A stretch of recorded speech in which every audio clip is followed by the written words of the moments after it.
بسم الله الرحمن الرحيم والصلاة والسلام على أشرف المخلوقين سيدنا محمد وعلى آله وصحبه أجمعين. Louange à Allah, le tout miséricordieux, le très miséricordieux, salut paix sur notre bien-aimé Mohammed sallallahu alayhi wa sallam. Aujourd'hui, nous nous tenons dans une demeure d'Allah subhanahu wa ta'ala pour prier, invoquer et également pleurer après qu'un malheur immense a frappé notre communauté, notre nation et nos mosquées.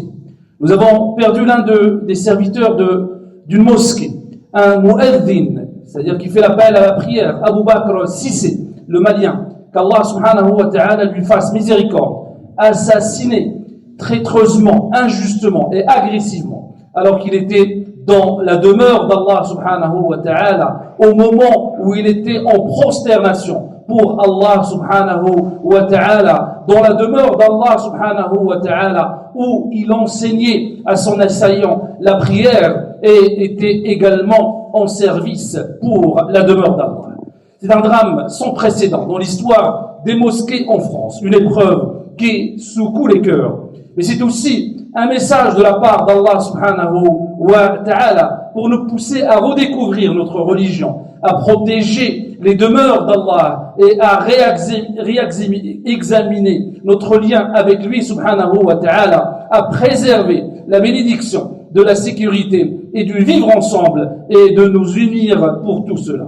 Allah subhanahu wa ta'ala nous rappelle dans Sourate Al-Hajj, et si Allah ne repoussait pas les gens les uns par les autres des ermitages, des églises, des synagogues et des mosquées où le nom d'Allah est beaucoup mentionné serait démoli. Ce verset affirme que la protection des lieux de culte est une responsabilité collective qui ne repose pas uniquement sur les musulmans, mais sur toutes les composantes de notre société. Quand la sécurité des mosquées, des églises ou des temples est menacée, c'est l'unité et la justice de toute la société qui sont en péril.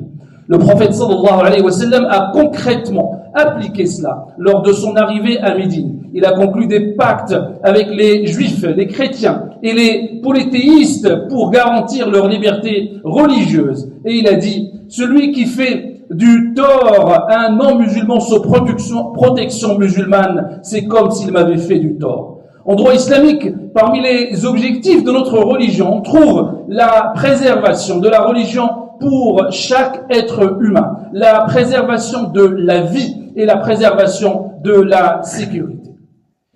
Et dans notre loi, ou plutôt dans la loi française, la liberté religieuse est garantie par la Constitution. Et toute atteinte à cette liberté constitue un crime puni par l'État. Il est donc dans l'intérêt collectif que nous coopérons tous, musulmans et non musulmans, pour dénoncer le racisme avec tous ces types, prévenir toute escalade et éviter d'attiser les tensions afin de préserver la sécurité de notre pays et de ses résidents.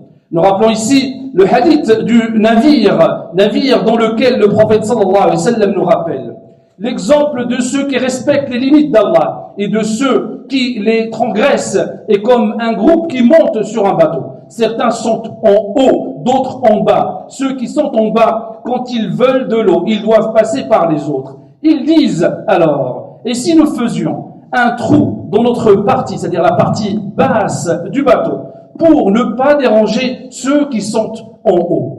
Donc s'ils les laissent faire, donc ceux qui sont en haut, s'ils les laissent faire, ils périront tous. S'ils ne les empêchent pas, ils seront tous, s'ils les empêchent, ils seront tous sauvés.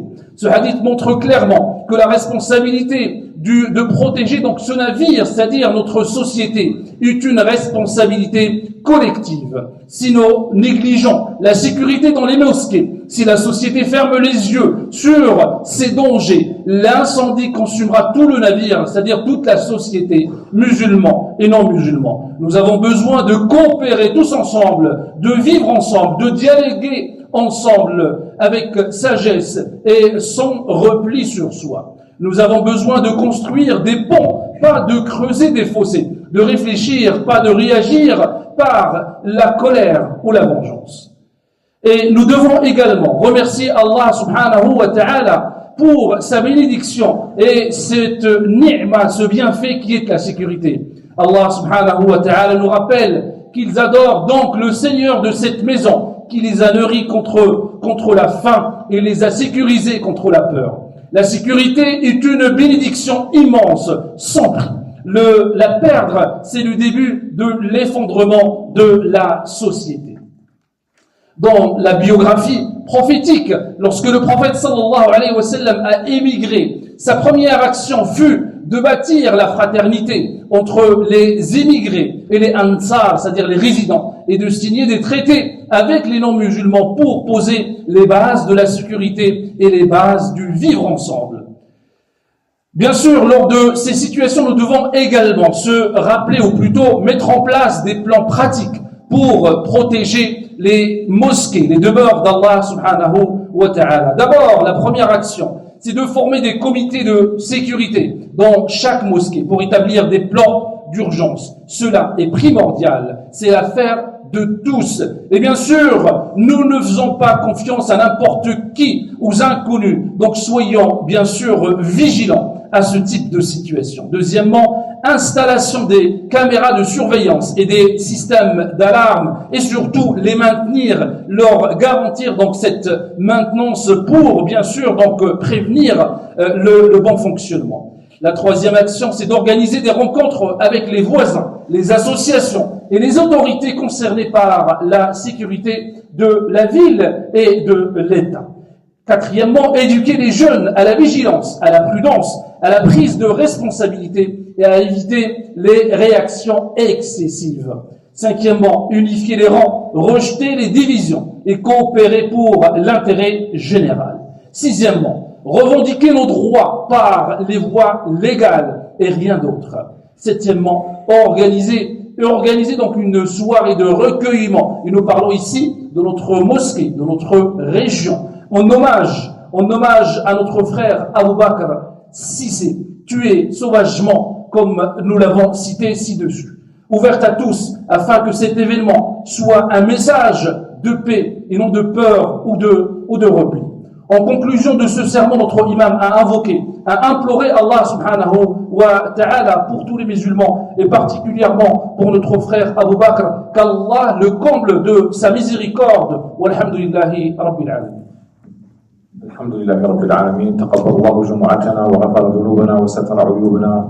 وهذه رسالة من إخواننا عائلة لا فامي فضلان تطلب الدعاء لقريبها حسن فضلان الذي توفي في هذه الأيام. نسأل الله أن يغفر له وأن يرحمه وأن يرزق أهله وأحبابه وأصهاره الصبر الجميل وأن يرحم والده الحاج فضلان والوالدة ديالو. نسأل الله سبحانه وتعالى أن يجمعنا جميعا في جنته ودار كرامته وأن يغفر جميع من الموتى المسلمين الذين توفوا في هذه الأيام وأن نشهد جنازتهم وأقم الصلاة والحمد لله رب العالمين.